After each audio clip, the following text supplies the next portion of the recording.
Mr. Edwards, I want to take us back to the NHPR debate between the four of us at that time. During a conversation about Social Security, you said you wanted to start weaning people off Social Security. But since you've said your words were misinterpreted, so tell us, what did you mean in that moment? At that moment, and you were there, and thank you for the question, I began talking about securing Social Security for seniors who are receiving it, folks who are nearing retirement age, and folks who are paying into the system. I used a word that a non-politician would probably use.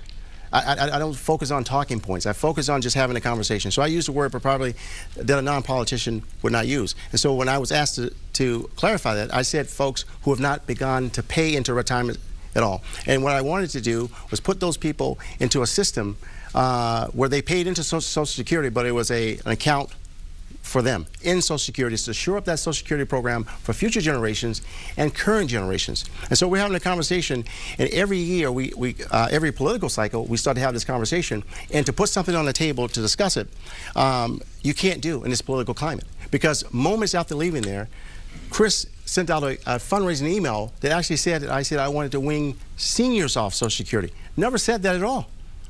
Never said that. Mr. Pappas, 30 seconds.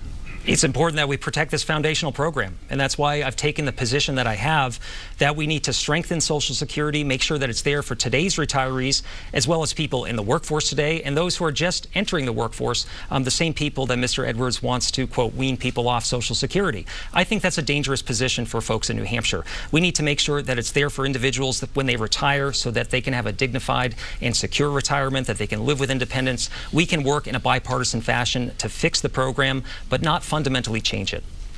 Mr. Edwards, you were invoked. 15 seconds there. Sure. Chris understands what I meant, and he keeps repeating the same mistruth. At the end of the day, we have to have an honest conversation about this. He's not interested in having a conversation. He's interested in sticking to his talking points. I am trying to figure out a way that we address problems in this country, real leadership, not political talking points. Okay, another question.